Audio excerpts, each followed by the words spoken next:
Assalamualaikum warahmatullahi wabarakatuh. Perkenalkan, saya Haya Fatitul Afifah, NIM D600-190-127 akan mempresentasikan tugas AIP mengenai break even point.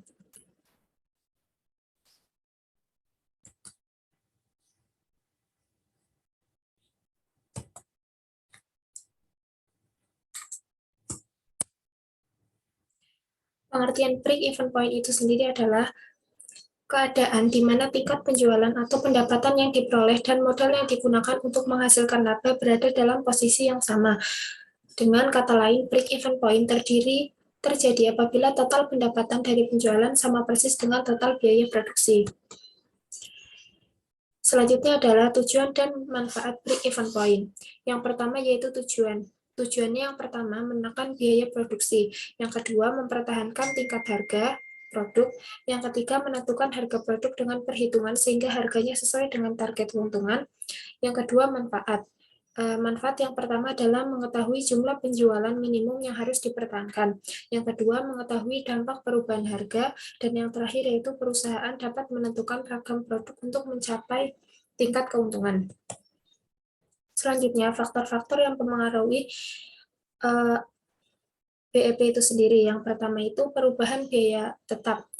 Dapat mengakibatkan perubahan jumlah biaya secara keseluruhan sehingga besarnya penjualan pada tingkat break even akan berubah. Yang kedua, perubahan komposisi penjual dapat mengakibatkan perubahan jumlah biaya secara keseluruhan sehingga besarnya penjualan pada tingkat break even akan berubah. Yang terakhir yaitu kenaikan biaya variabel. Jika jumlah biaya akan berubah, maka besarnya penjualan pada tingkat break even juga akan berubah.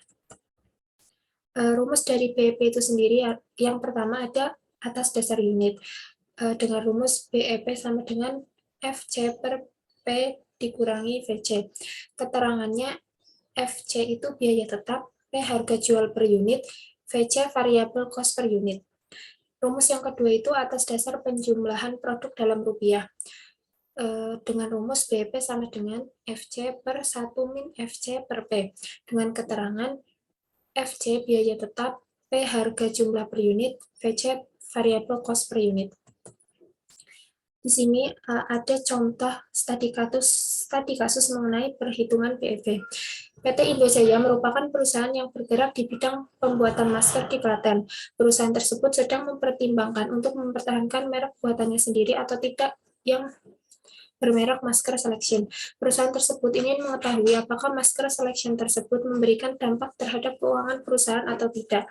Maka dari itu, perusahaan tersebut memutuskan untuk menghitung nilai BEP-nya agar tim manajemen dapat menghitung apakah Masker Selection ini layak untuk diinvestasikan atau tidak. Biaya untuk bulan pertama produk akan diproduksi. Yang pertama itu ada biaya tetap. Biaya tetap itu sejumlah 5 juta. Ini total untuk bulan tersebut. Yang kedua ada biaya variabel Rp 2000, ini dihitung per kemasan diproduksinya. Yang terakhir yaitu ada harga jual. Harga jual per kemasannya adalah 10.000. Perhitungannya yaitu menggunakan rumus break even point, yaitu biaya tetap dibagi 1 min biaya variabel persatuan per harga jumlah persatuan, sama dengan 5 juta dibagi 1 min 2.000 per 10.000, sama dengan 5 juta dibagi 0,2, yaitu dengan hasil 25 juta.